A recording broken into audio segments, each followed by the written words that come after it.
نفس واحدة وخلق منها زوجها وبث منهما رجالا كثيرا ونساء واتقوا الله الذي تساءلون به والأرحام إن الله كان عليكم رقيبا يا أيها الذين آمنوا اتقوا الله وقولوا قولا سديدا يصلح لكم أعمالكم ويغفر لكم ذنوبكم ومن يطع الله ورسوله فقد فاز فوزا عظيما أما بعد فإن أصدق الحديث كتاب الله وخير الهدي هدي محمد صلى الله عليه وسلم وشر الأمور محدثاتها وكل محدثة بدعة وكل بدعة ضلالة وكل ضلالة في النار.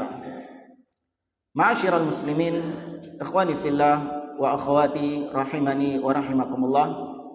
Kita meneruskan kembali pembahasan sirah nabawiyah yang kita ambil dari kitab Al-Lu'lu'ul Maknun fi Sirati An-Nabiyil Ma'mun. Kita masih membahas tentang al-ahdath baina ghazwati Uhud wa ghazwati Ahzab. Peristiwa-peristiwa yang terjadi dalam rentang waktu antara perang Uhud dengan perang Ahzab atau perang Khandaq. Di pertemuan sebelumnya kita telah menceritakan tentang Ghazwah Daumatul Jandal, peperangan Daumatul Jandal, yaitu suatu negeri atau suatu desa yang penduduknya berbuat kezaliman, merampas atau mendolimi orang-orang yang lewat di situ, dan juga ingin untuk menyerang kota Madinah, namun ternyata diperangi terlebih dahulu oleh Nabi Shallallahu Alaihi Wasallam, namun mereka kabur sebelum datangnya Nabi Shallallahu Alaihi Wasallam. Ini sudah kita kisahkan pada pertemuan yang lalu. Maka peristiwa berikutnya, kata beliau, zawaju Rasulullah Shallallahu Alaihi Wasallam min Zainabah binti Jahshin radhiyallahu anha wa nuzulul hijab, yaitu peristiwa pernikahan Rasulullah sallallahu alaihi wasallam dengan Ummul Mukminin Zainab bintu Jahsh radhiyallahu taala anha, dan juga tentang turunnya ayat hijab. Turunnya ayat yang berkaitan dengan hijab, penutup bagi istri-istri Nabi sallallahu alaihi wasallam. Kita baca di sini, hiya sayyidatul jalilah Zainab bintu Jahshin bin Ri'abin al-Asadiyah ukhtu asy-syahid al-mujadda' fillah yauma Uhudin Abdullah ibni Jahshin radhiyallahu anhu. Kata beliau, Zainab adalah seorang wanita yang mulia, memiliki kedudukan, memiliki nasab yang bagus, di mana beliau bernama Zainab bintu Jahsh bin Ri'ab al-Asadiyah dari Bani Asad, saudarinya Abdullah bin Jahsh. Siapa yang masih ingat Abdullah bin Jahsh? Baru kemarin perang Uhud kita kisahkan. Abdullah bin Jahsh adalah seorang yang berdoa kepada Allah Subhanahu wa taala agar ketika perang Uhud dipertemukan dengan musuh yang paling sengit, musuh yang paling bengis, sehingga dia membunuhku dan mencincang-cincang badanku, sehingga kelak aku berjumpa denganmu dan kau bertanya kepadaku, ya Allah, bahwasanya aku melakukan ini semua hanya untukmu, berperang di jalanmu. Dan terkabulkan, Abdullah bin Jahsh bertemu dengan musuh yang sangat sengit ketika perang Uhud, dan beliau jasadnya dipotong-potong, dicincang-cincang oleh orang-orang musyrikin Quraisy. Itu Abdullah bin Jahsh. Nah, beliau punya saudari yang bernama Zainab bintu Jahsh. Jadi beliau punya satu saudara 4. Disebutkan oleh para ulama, yang disebutkan ada 4. Ada Abdullah, kemudian Ubaidullah, kemudian ini Zainab, dan kemudian Himnah. Perempuan, 2 laki, 2 perempuan. Nah, Abdullah tadi sudah kita kisahkan. Adapun Ubaidullah ini adalah suaminya Ummu Habibah. Ya, suaminya Ummu Habibah ikut dalam hijrah ke Habasyah. Akan tetapi beliau wafat di Habasyah. Ada khilaf di antara para ulama. Beliau yaitu Ubaidullah bin Jahash, apakah dia wafat di atas Islam atau wafat di atas Nasrani? Ya, karena ada sebagian riwayat mengatakan dia ini sebelum wafat tanassor, masuk ke dalam agama Nasrani, karena di Habasyah itu memang kebanyakan orang-orang Nasoro. Ya. Tapi ada juga yang mengatakan enggak, Ubaidullah bin Jahash wafat dalam keadaan Islam. Ini ada khilaf di antara para ulama. Tapi wallahu a'lam, para ulama lebih menguatkan pendapat bahwasanya beliau wafat di atas keislaman. Ya, wallahu a'lam. Wa ummuha Sayyidatu Umaymah bintu Abdul Muttalib, ammatun Nabi sallallahu alaihi wasallam. Ya. Beliau ini anaknya Jahash. Zainab ini anaknya Jahash. Nah, ibunya Zainab namanya Umaymah bintu Abdul Muttalib. Ya, berarti apanya Nabi? Sepupunya Nabi. Zainab ini sepupunya Nabi Shallallahu Alaihi Wasallam. Kalau Nabi dari ayahnya Abdullah bin Abdul Muttalib, kalau Zainab dari ibunya Umaymah bintu Abdul Muttalib. Ya, berarti sepupu. Ini menunjukkan bahwasanya menikahi sepupu hukumnya apa? Boleh. Ya, tapi kalau di masyarakat kita itu kayak aneh ya, menikahi sepupu itu. Bahkan sepupu itu sudah dianggap mahram. Goncengan bareng, bahkan sampai tidur bareng sama sepupunya. Karena menganggap sepupu ini haram untuk dinikahi. Naudzubillah. Ya, boleh sepupu dinikahi. Ya, justru yang nggak boleh tadi, keluar-keluar, jalan-jalan, bahkan tidur bareng sama sepupu dianggap adik kandung sendiri. Naudzubillah. Itu yang beredar di sebagian orang. Wa kanat Zainab radhiyallahu anha qadimatal Islam. Dan sebelumnya Zainab ini sudah masuk Islam terlebih dahulu, sudah lama masuk Islam. Wa mimman hajara ilal Madinah. Zainab juga termasuk wanita yang ikut berhijrah ke Madinah. Wa tazawwajaha Rasulullah sallallahu alaihi wasallam ba'da an talaqaha zawjuha Zaid ibnu Harithah radhiyallahu anhu maula Rasulillah sallallahu alaihi wasallam. Dan Nabi menikahi Zainab setelah diceraikan oleh suaminya Zainab sebelumnya, yaitu Zaid bin Harithah radhiyallahu anhu maula Rasulillah. Ya, maula Rasulillah, maula artinya adalah seorang budak yang dibebaskan, dimerdekakan, tapi kemudian dia tetap membantu mantan majikannya itu. Tapi dia statusnya sudah merdeka, paham ya? Jadi statusnya sudah bukan budak, dia sudah merdeka, namun tetap berkhidmat. Ya, tetap membantu melayani majikannya tadi. Itu Zaid bin Harithah. Nanti akan kita sebutkan rincinya. Ini gambaran secara global. Al-hikmatu min hadzal zawaj. Ternyata ada hikmah di balik pernikahan Nabi SAW dengan Zainab ini. Ada tujuan yang hendak Allah inginkan dari pernikahan Nabi dengan Zainab bintu Jahsh. Dan memang demikian, pernikahan Nabi SAW itu atas dasar perintah Allah Subhanahu wa taala. Jadi Allah yang memerintahkan Nabi untuk menikahi fulana, menikahi fulana, menikahi fulana. Dan masing-masing pernikahan itu ada hikmah tersendiri. Ya, ada tujuan tersendiri. Nah, diantaranya pernikahan Nabi dengan Zainab ada hikmah di balik itu. Wa kanal muradu min hadzal zawaj ibtalu hurmati zaujatil ibni al-mutabanna. Di antara hikmahnya kata beliau adalah untuk membatalkan anggapan sebagian orang di kala jahiliyah bahwasanya seseorang tidak boleh menikah dengan mantan istri anak angkatnya. Bingung jangan? Jadi kita mengangkat seorang anak. Ya, ini anakku ini, anak angkat. Kemudian anak angkat ini menikah dengan seorang wanita. Kemudian diceraikan sama anak angkat tersebut. Apakah bapak angkatnya boleh menikahi mantan istri anak angkatnya itu? Hah? Boleh, tapi di zaman jahiliyah itu suatu hal yang dilarang.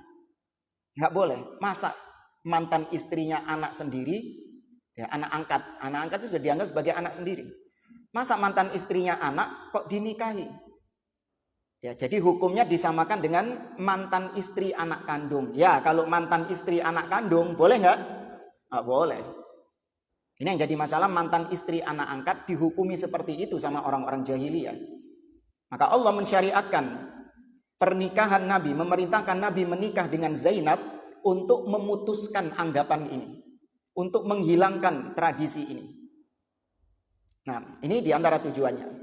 Wal qada'u ala anjahiyatil jahiliyah bil i'tizazi bil ahsabi wal ansab. Dan tujuannya juga adalah untuk menghilangkan kebiasaan-kebiasaan jahiliyah di mana mereka itu berbangga dengan kedudukan dan nasabnya. Ya, karena nanti akan dikisahkan Zainab ketika mau dilamar sama Zaid, maka Zainab menolak dengan alasan Zainab nasabnya, kedudukannya lebih tinggi, lebih mulia daripada Zaid bin Harithah yang merupakan mantan seorang budak. Nah, di jahiliyah dulu begitu. Ya, maka Nabi ingin menghilangkan tradisi-tradisi jahiliyah ini. Bahwasanya tidak ada kemuliaan seseorang itu dilihat dari nasabnya, dilihat dari kedudukannya. Inna akramakum indallahi atqakum, kata Allah. Sesungguhnya orang yang paling mulia di sisi Allah di antara kalian adalah yang paling bertakwa kepada Allah Subhanahu wa taala. La fadla li arabiyyin wala li ajamiyyin. Tidak ada kemuliaan bagi orang Arab atas orang non-Arab. Ya, Nabi mengatakan demikian kepada para sahabat. Semuanya diukur dengan ketakwaan, bukan dengan nasab. Ya, darah biru enggak boleh menikah dengan darah merah. Ya, padahal dibelek ya, diseseti apa doa ya abang darah ya. Nggak ada yang darah biru. Ya. Maka untuk menghilangkan hal tersebut disyariatkan atau diperintahkan Nabi menikah dengan Zainab bintu Jahsy. Murojaah lagi. Kemarin ketika pernikahan dengan Ummu Salamah sudah ana tanyakan ke antum. Pernikahan Nabi dengan Zainab bintu Jahsy ini pernikahan Nabi yang keberapa? Khadijah dihitung 6. Siapa yang bisa ngurutkan? Tak kasih bocorannya satu, Khadijah. Lanjut no. Urut lo ya. Nah, setelah Khadijah siapa? Siapa itu sudah ada?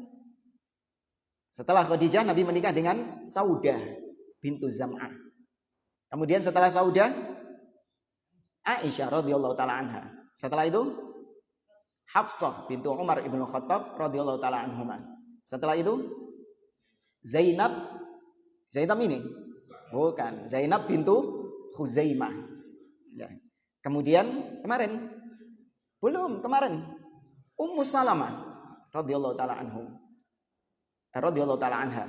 Nah, kemudian baru yang ketujuh kalau Zainab dihitung, kalau Khadijah dihitung. Ya, kalau Khadijah dihitung berarti Zainab bintu Jahsy adalah pernikahan Nabi yang ketujuh. Tapi kalau Khadijah tidak dihitung, berarti Nabi SAW itu sudah punya istri 5 ya. Ya, sudah punya istri 5, baru kemudian menikah dengan Zainab bintu Jahsy. Ya, 5 istri Nabi tadi, Saudah, Aisyah, Hafsah, Zainab bintu Khuzaimah dan Ummu Salamah. Ini yang masih ada dalam pernikahan Nabi SAW. Artinya pernikahannya masih aktif. Nah, kalau sama Khadijah kan sudah non aktif. Khadijah sudah wafat radhiyallahu taala anha. Nah, lanjut no. Setelah Zainab bintu Jahsy siapa? Belum. Maria itu khilaf antara budak atau istri. Juwairiyah bintul Harith. Ya, setelah Zainab bintu Jahsy, Juwairiyah bintul Harith. Baru kemudian siapa? Sofiyah bintu Huyai bin Akhtab. Setelah Sofiyah siapa? Ummu Habibah. Ya, setelah Sofiyah Ummu Habibah. Baru kemudian yang terakhir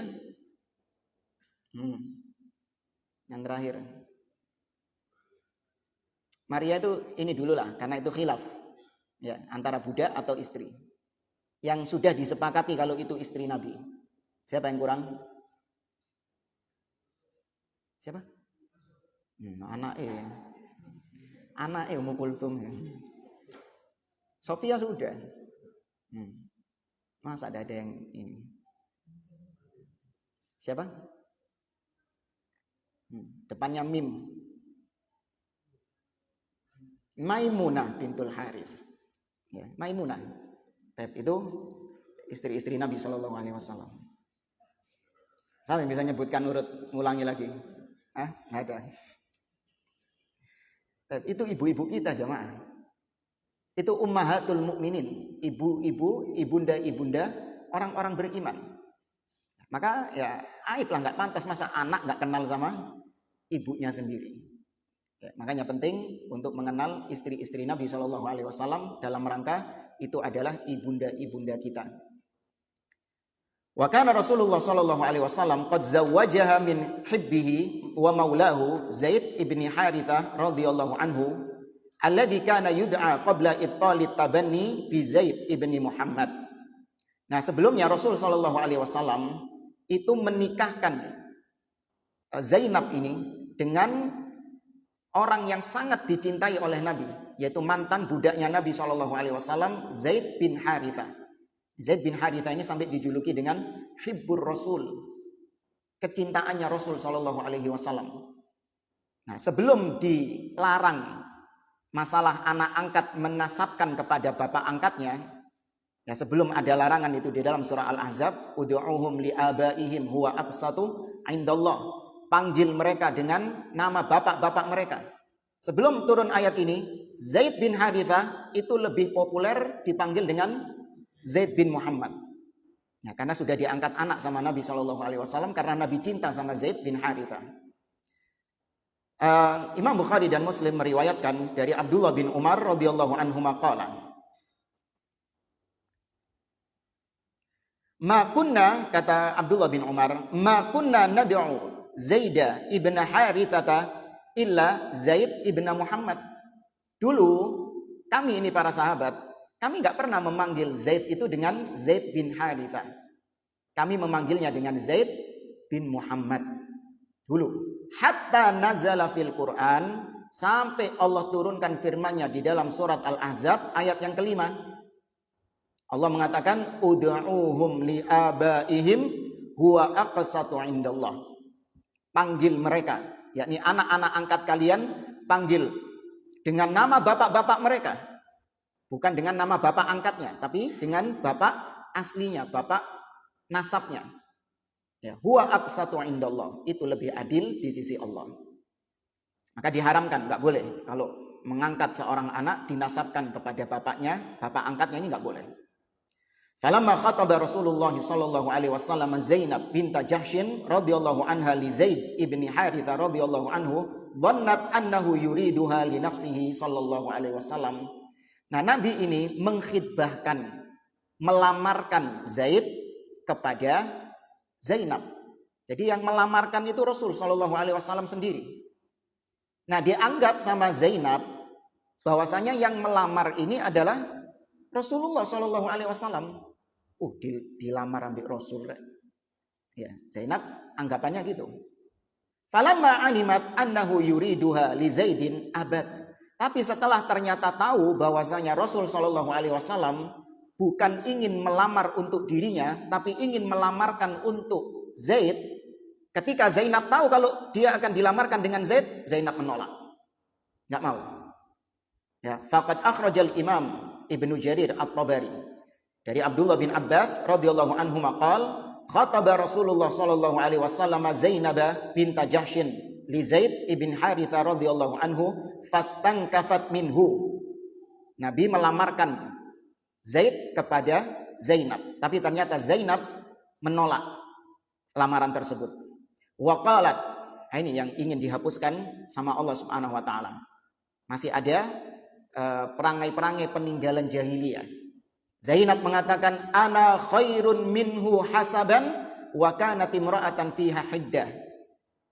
Alasannya Zainab menolak lamaran Rasul untuk Zaid adalah aku adalah wanita yang lebih tinggi kedudukannya daripada dia. Nasabku lebih mulia daripada nasabnya Zaid. Ya. Ini jahiliyah bukan? Jahiliyah. Ya, sisa-sisa jahiliyah. Memang betul dalam Islam tidak ada persyaratan kalau menikah itu. Syarat sah menikah itu adalah harus nasabnya sama, kedudukannya setara, itu memang nggak ada. Ya, kufu itu hanya sebatas pendukung saja. Ya, biasa kita mendengar istilah kufu, ya satu kufu, yakni selevel, setara, itu hanya sebatas untuk pendukung saja, bukan sebagai syarat sah menikah. Karena memang terkadang seorang ketika menikah dengan orang yang levelnya jauh di bawah dia, ini akan terbuka pintu-pintu ketimpangan dalam rumah tangga yang dikhawatirkan nanti akan terjadi perceraian. Ya, seorang misalnya istrinya dari keluarga yang kaya raya luar biasa, tapi suaminya miskin. Kalau menikah, sah nggak pernikahannya? Sah. Kalau bicara sahnya tetap sah selama terpenuhi syarat-syaratnya, ya, rukun-rukunnya terpenuhi, sah menikahnya. Tapi ketika mereka menjalani rumah tangga, harus diperhatikan apakah ada ketimpangan di situ yang bisa menyebabkan nanti akhirnya terjadi keretakan dalam rumah tangga. Ya kan, keluarganya yang kaya tadi, ya mungkin sering apa ya istilahnya? Ya sering memandang remeh, sering memandang ya sering istilahnya dikucilkan. Ya kan ada beberapa kisah-kisah demikian kan? Ya, dikucilkan dari keluarganya atau bahkan diinjak-injak. Jadi bukan istri yang taat sama suami, ya, tapi suami yang taat kepada istri, karena istrinya lebih apa? Lebih fulus. Ya, istrinya lebih fulus daripada suaminya. Jadi bukan ar-rijalu qawwamuna 'alan nisa, tapi an-nisa qawwamat 'alar rijal. Ya, nah itu terjadi sehingga terjadi ketimpangan rumah tangga di situ. Namun toh ternyata ada orang-orang yang istrinya lebih kaya, dari keluarga kaya raya, fulus, tajir luar biasa, tapi suaminya dari kalangan miskin. Tapi mereka tetap berjalan, nggak ada ketimpangan di situ. Ada nggak? Ada yang demikian. Ya, tadi sekufu ini hanya sebatas pendukung saja, bukan syarat utama dalam pernikahan. Ya, memang sebaiknya ada sekufu itu. Fa'anzalallahu ta'ala. Maka ketika Zainab menolak, Allah menurunkan firman-Nya di dalam surah Al-Ahzab ayat 36. Allah mengatakan, "Wa ma kana lil mu'minin wala mu'minatin idza qadallahu wa rasuluhu amran an yakuna lahumul khiyaratu min amrihim wa may ya'sillaha wa rasulahu faqad dhalla dhalalan mubina." Kata Allah, tidak pantas bagi orang beriman, laki-laki ataupun perempuan, apabila Allah dan Rasulnya telah memutuskan menetapkan suatu hukum, maka dia mencari-cari opsi-opsi yang lain. Dia nyari pilihan-pilihan yang lain. Gak mau dengan pilihan Allah dan Rasulnya. Ini gak pantas bagi orang beriman laki-laki dan perempuan. Maka barang siapa yang mendurhakai Allah dan Rasulnya, maka sungguh dia telah tersesat dengan kesesatan yang nyata. Nah, ketika ayat ini turun, falamma nazalat hadhil ayah, qalat radhiyallahu anha. Ketika ayat ini turun, Zainab mengatakan, qad raditahu li ya Rasulullah mangkahan. Wahai Rasulullah, apakah kau ridho kalau Zaid itu menjadi suamiku? Apakah kau ridho kalau Zaid menikah denganku? Qal, Nabi mengatakan, na'am, iya, diridhoi oleh Nabi SAW. Qalat, maka kalau itu pilihan Nabi, sesuatu yang sudah diridhoi oleh Nabi SAW, maka Zainab tunduk. Ya, karena demikian sifat seorang mukmin. Fala wa rabbika la yu'minun dalam surah An-Nisa.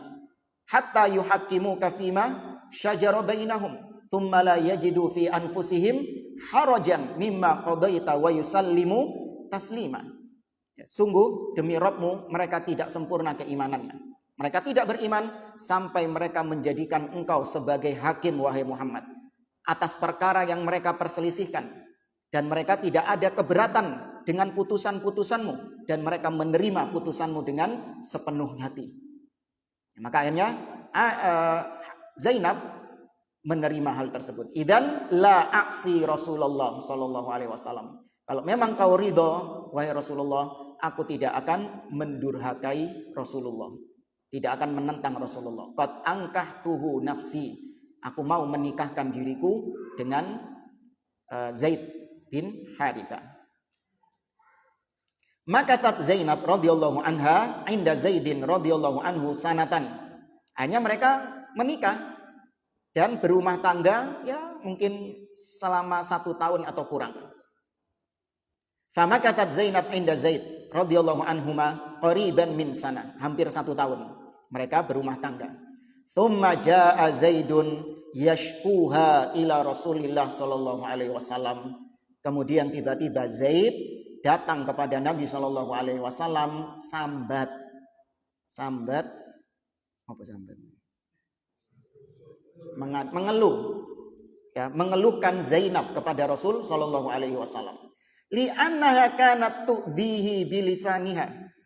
Karena Zaid mendapati Zainab ini sering menyakiti Zaid suaminya dengan lisannya. Ya, ini yang tadi kita singgung itu tadi. Karena perbedaan kedudukan yang sangat jauh antara Zainab yang merupakan seorang yang terhormat, punya nasab, punya kedudukan, dengan Zaid yang mantan budak. Ya, tidak ada kedudukannya, nggak terpandang, sehingga sering tersakiti Zaid ini dengan ucapannya Zainab. Wa tata'adhamu alaihi bisyarafiha.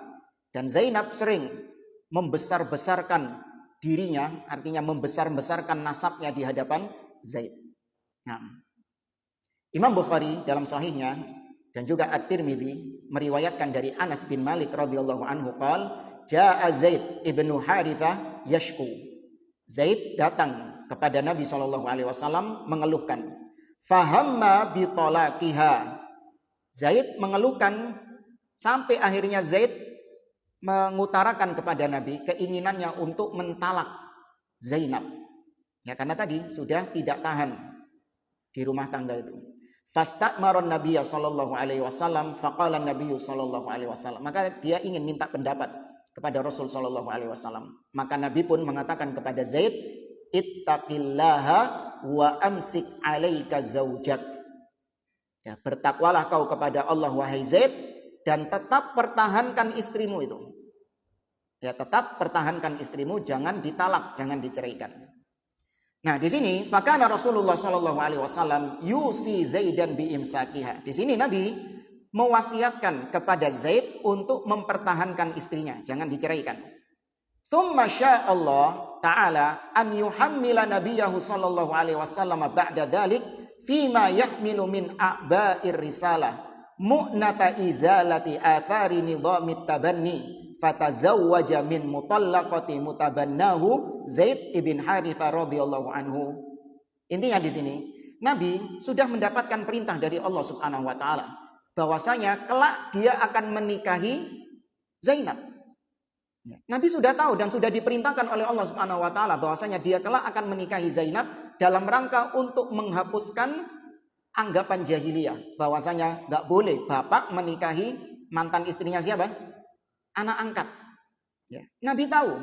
Cuma Nabi SAW menyembunyikan hal tersebut karena ini dianggap oleh Nabi akan melawan arus kebanyakan orang. Sehingga Nabi tetap memerintahkan Zaid untuk mempertahankan istrinya. Ya, Nabi nggak nyuruh ceraikan saja istrimu. Ya, padahal Nabi tahu nanti dia akan menikah dengan Zainab atas perintah Allah Subhanahu wa taala. Tapi sama Nabi tidak terang-terangan. Karena tadi Nabi khawatir kepada manusia. Nanti akan dijelaskan oleh beliau. Wa yuwajihal mujtama' bihadal amal.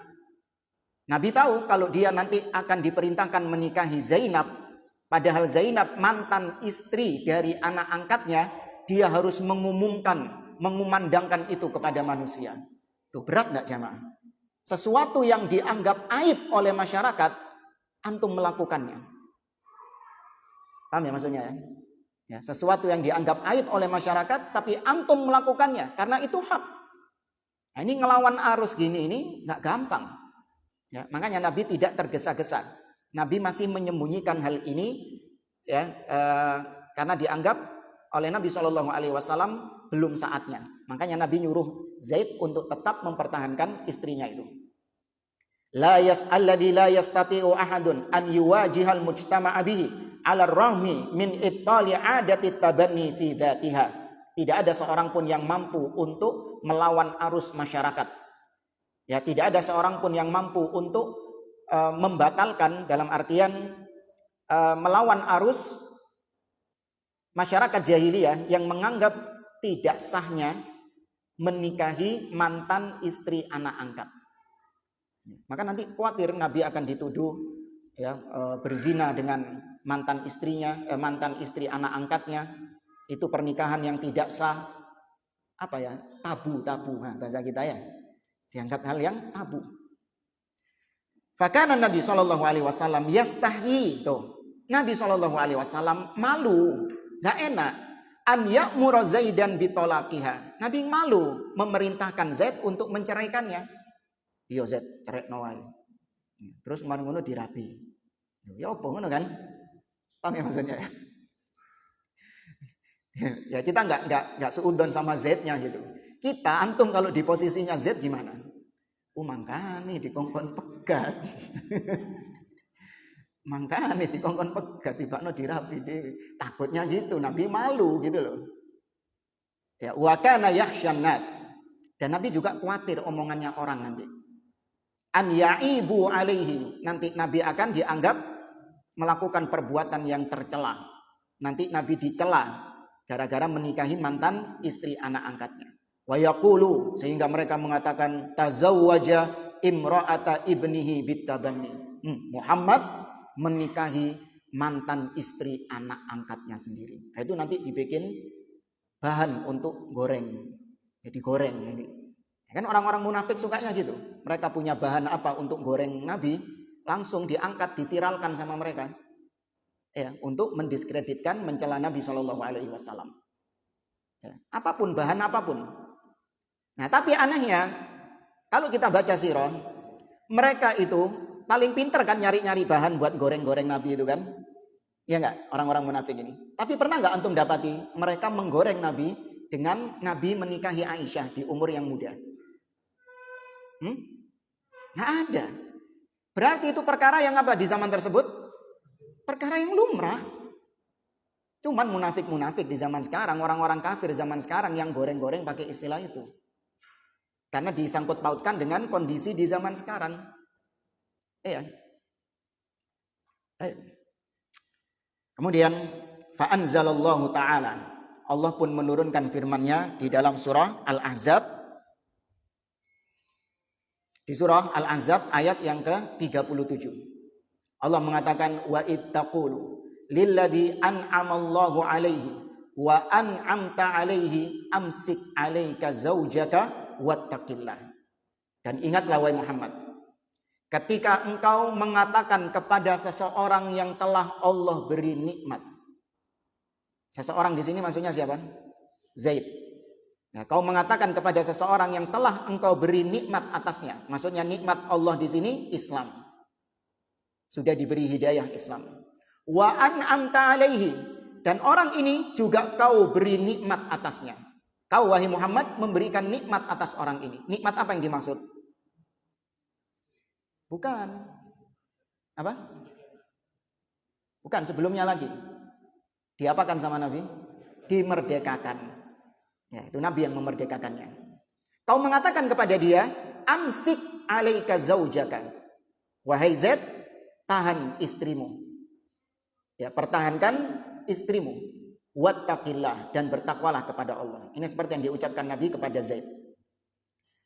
Kemudian kata Allah, wa tukhfi fi nafsika mallahu mubdihi, dan kau menyembunyikan apa yang ada di dalam dirimu, yakni perintah Allah Subhanahu wa taala untuk menikahi Zainab, kau sembunyikan di dalam dirimu. Mallahu mubdihi, padahal kelak Allah akan menampakkan hal tersebut. Allah akan merealisasikan hal tersebut. Wa tahsyan nas, karena sebab kau takut, khawatir sama omongan orang. Wallahu ahaqqu an tahsya, padahal Allah lebih layak untuk kau takuti. Ini teguran Allah Subhanahu wa taala kepada Nabi SAW. Jadi memang Nabi dalam beberapa kondisi ditegur oleh Allah Subhanahu Wa Taala, dan itu bukan aib bagi Nabi SAW. Sebagaimana Nabi ditegur ketika peristiwa apa? Datang Abdullah bin Ummi Maktum. Surat apa? abasa wa tawalla an ja'ahul a'ma, dan seterusnya. Ditegur sama Allah Subhanahu wa taala. Imam Bukhari meriwayatkan dari Anas bin Malik annahu qala law kana Rasulullah sallallahu alaihi wasallam katiman syai'an lakatama hadhil ayah. Seandainya kalau Rasulullah mau menyembunyikan ayat, ya, kalaupun Rasulullah itu pengen menyembunyikan ayat, maka ayat yang paling disembunyikan sama Nabi pasti ayat tadi. Surat Al-Ahzab ayat 37 tadi. Kalau memang Nabi mau menyembunyikan ayat. Tapi ternyata tidak ada yang disembunyikan oleh Nabi SAW. Ya, semua disampaikan oleh Rasul SAW. Maka ini menjadi pelajaran bahwasanya nggak boleh menyembunyikan sesuatu apapun dari syariat Allah Azza wa Jalla. Nabi ketika diperintahkan untuk dakwah tauhid, ya, Nabi diperintahkan untuk dakwah tauhid. Allah mengatakan kepada Nabi, "Fasda' bima tu'mar." Wahai Muhammad, keraskan dakwah yang Allah perintahkan kepadamu, yaitu dakwah tauhid. Setelah 3 tahun Nabi sembunyi-sembunyi, Allah memerintahkan Nabi untuk dakwah secara terang-terangan. Maka Nabi langsung dakwah. Gak ada istilahnya ayat yang disortir sama Nabi. Oh, iki engkau di CI. Nah, iki CI yang disampaikan. Gak ada.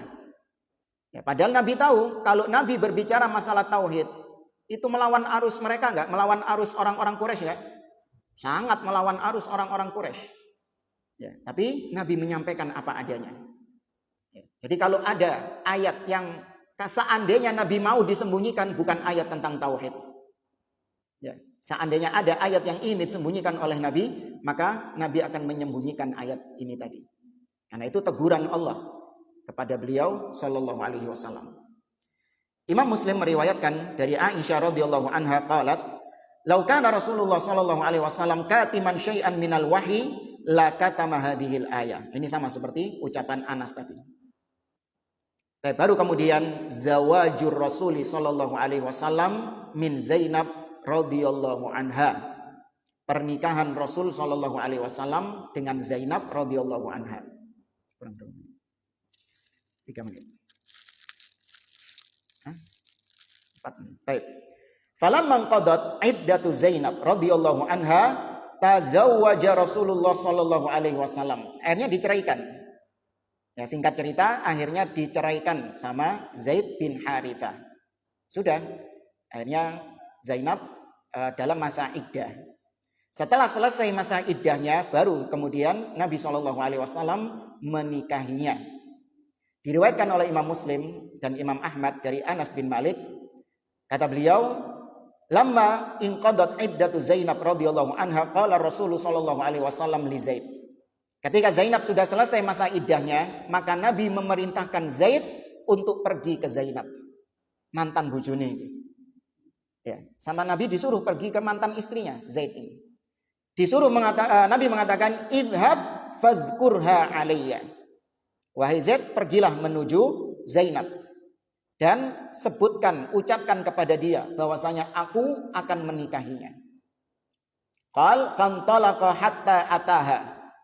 Maka Zaid pun pergi menuju mantan istrinya ini, Zainab. Didatangi sama Zaid. Wa hiya tuhammiru ajinaha.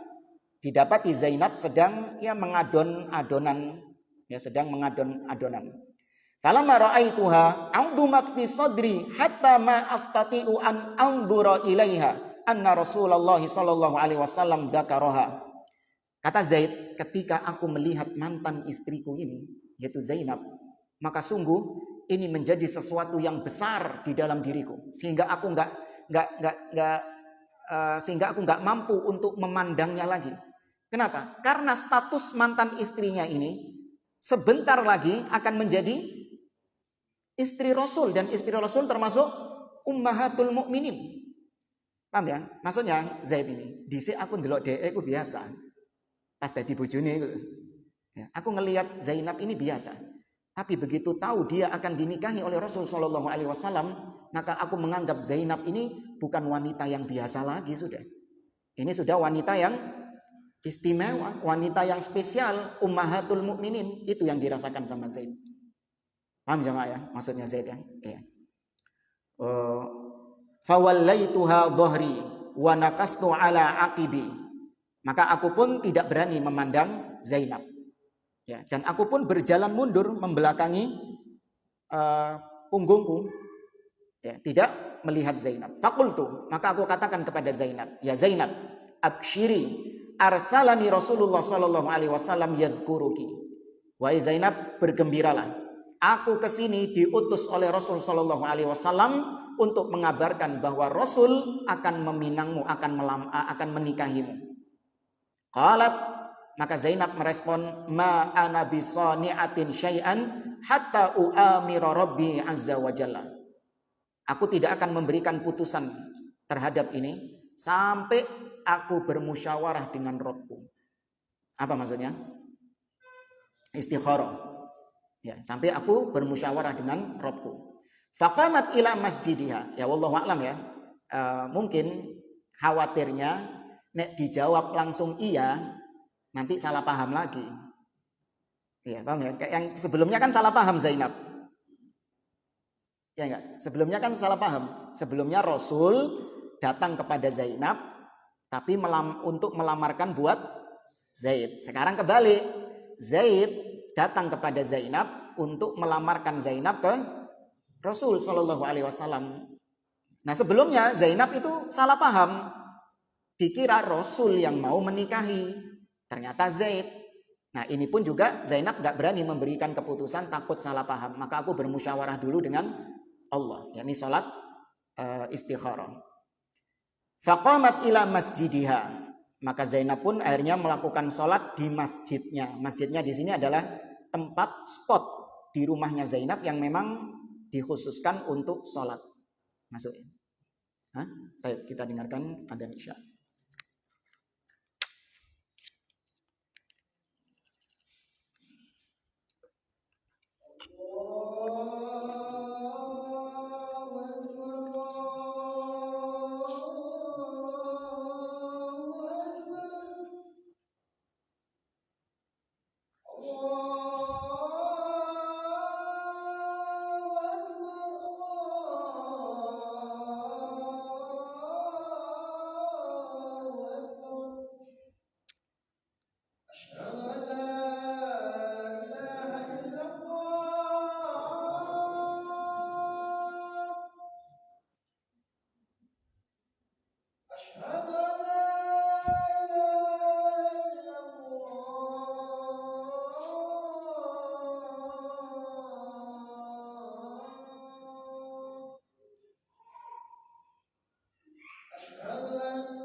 Baik, kita lanjutkan lagi kisahnya. Maka Zainab sholat di masjid atau tempat sholat, ya kalau bahasa kita musola yang ada di rumahnya. Wa nazala qauluhu ta'ala, maka kemudian turun firman Allah lanjutan dari surat Al-Ahzab tadi. Allah mengatakan falamma qada Zaidun minha wataran zawwajnakaha likaila yakuna 'alal mu'minina harajun fi azwaji adiyaihim idza qadaw minhunna watara wa kana amrullahi maf'ula. Kata Allah, falamma qada Zaidun minha wataran, ketika Zaid sudah menceraikannya dan sudah lewat masa iddahnya, zawwajnakaha, kami nikahkan engkau wahai Muhammad dengan dia. Maksudnya dia di sini siapa? Zainab. Kami nikahkan engkau dengan dia. Allah yang menikahkan Nabi SAW dengan Zainab.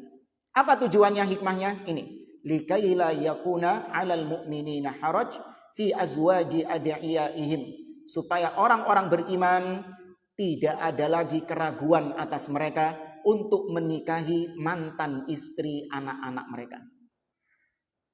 Mantan istri anak-anak angkat mereka. Bahaya ini. Lali nyebut no angkat ini wis beda loh maksudnya.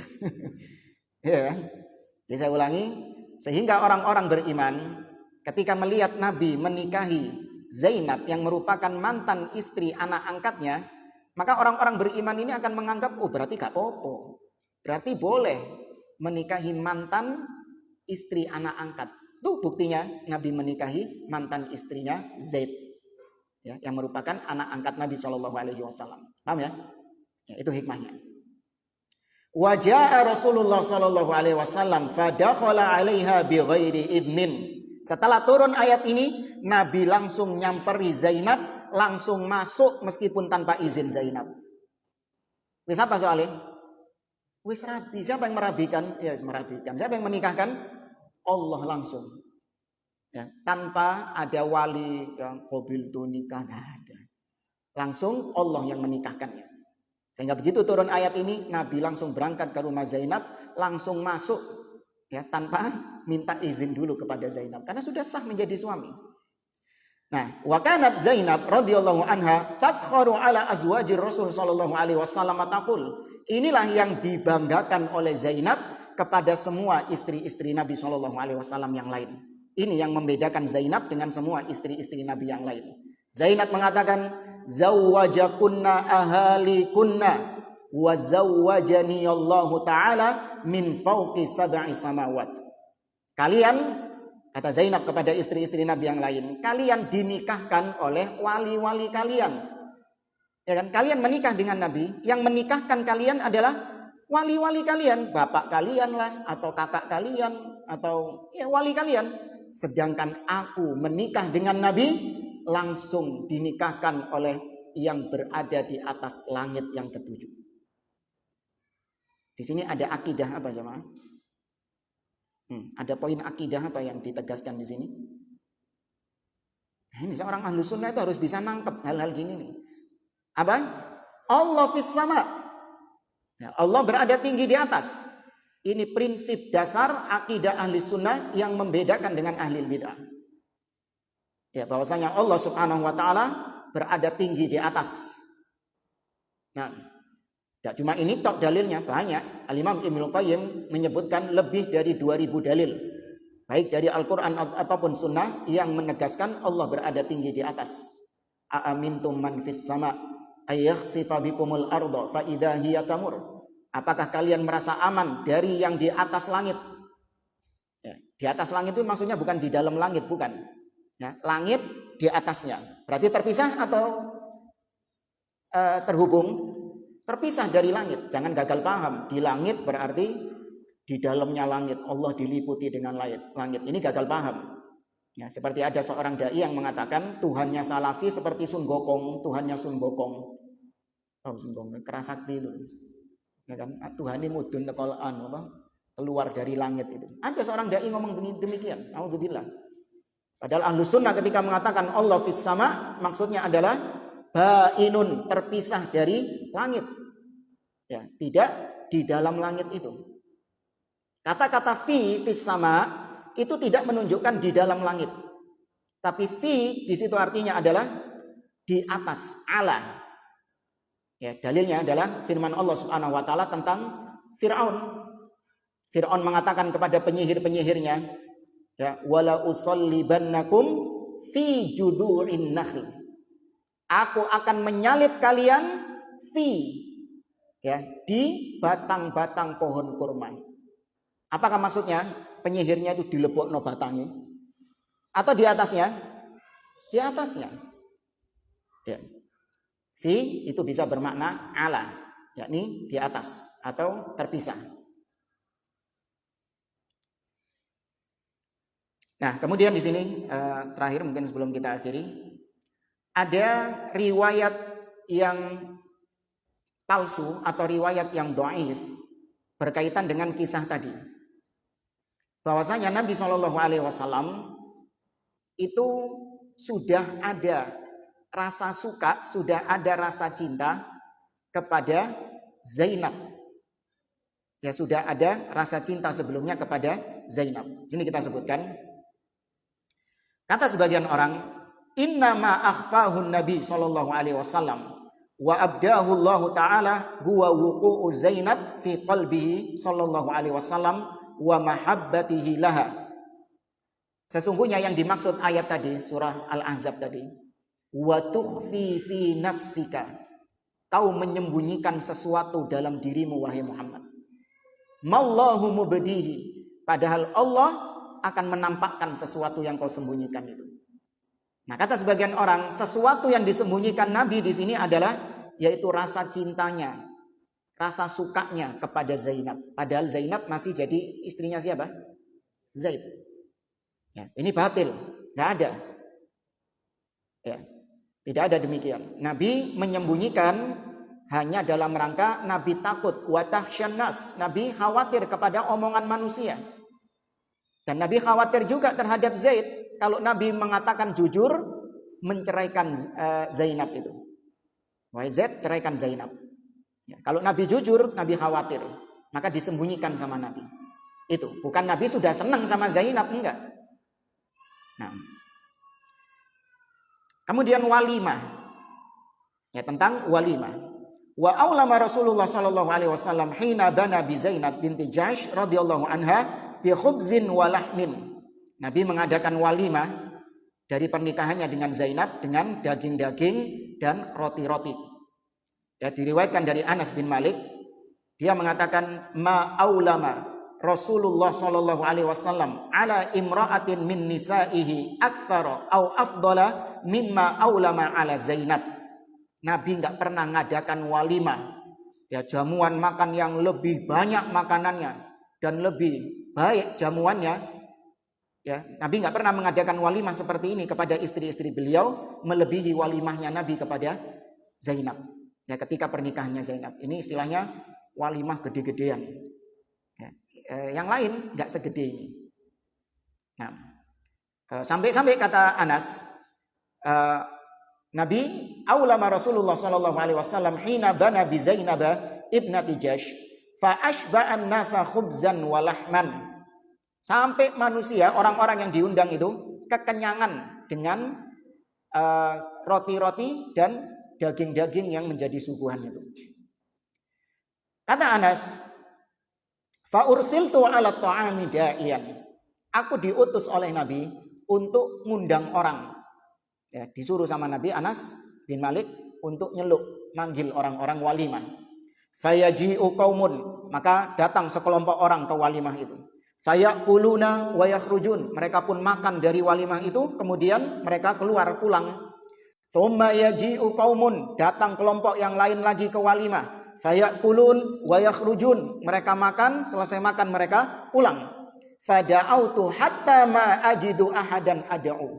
Kata Anas, aku terus manggil ngundang orang sampai akhirnya aku tidak melihat tersisa ada orang yang belum tak undang. Berarti wis diundang kabeh. Saben ketemu iki mari, iki mari. Tidak ada yang tersisa. Semua sudah diundang oleh Anas bin Malik. Dalam riwayat yang lain, ibunya Anas bin Malik yang bernama Ummu Sulaim itu membuat hais.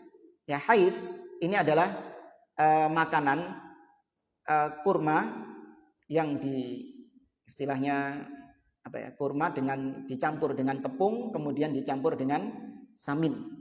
Ya, masih ada di Madinah sekarang yang jual hais, namanya hais. Nah, Ummu Sulaim membuat hais ini untuk dihidangkan di walimahnya Nabi Shallallahu Alaihi Wasallam. Nah, pas sudah jadi hais ini, Anas disuruh ngantarkan ke walimahnya Nabi sama ibunya.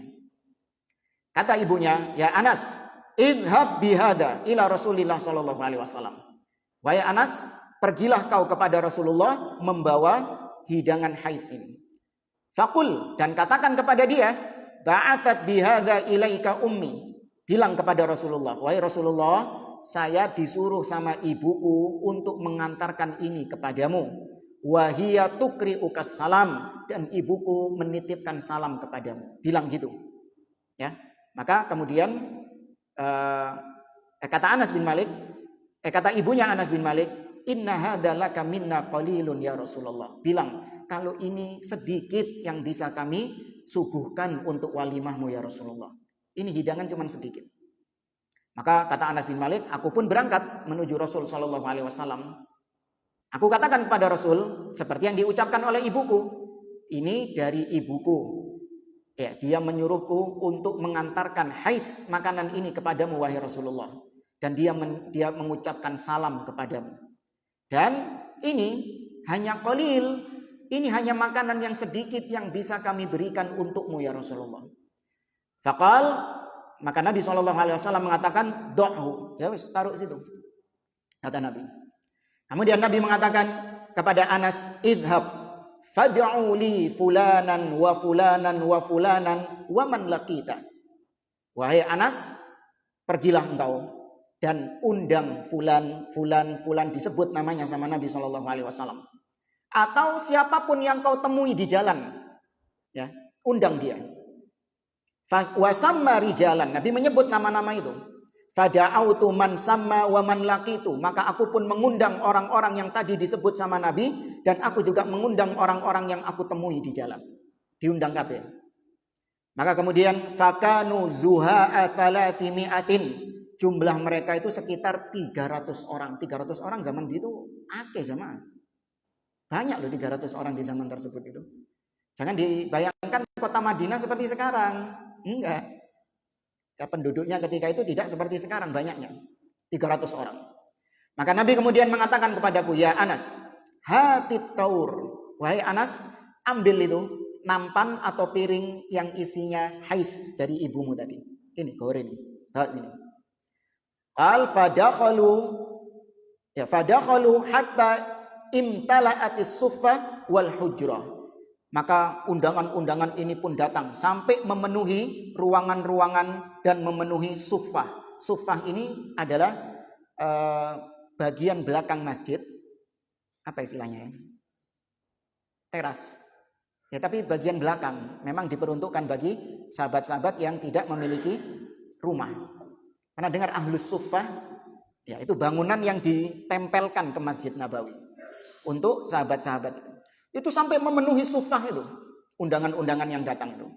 Maka Nabi mengatakan kepada mereka, liyatahallat ashratun wal yakul kullu insanin mimma yalihi. Hendaklah masing-masing di antara kalian masuk untuk makan, artinya mengambil makanan 10 orang 10 orang. Ya, jadi ngambil makanannya itu 10 orang, ngambil, kemudian pergi. Masuk lagi 10 orang, ngambil, kemudian pergi. Ya. Dan hendaklah masing-masing di antara kalian mengambil makanan yang dekat saja. Ya, enggak usah terus, iku kebuli, iku ayam, iku enggak, yang dekat-dekat saja. Ya. Ya, mimma yali, yang dekat-dekat. Biasanya ngono prasmanane.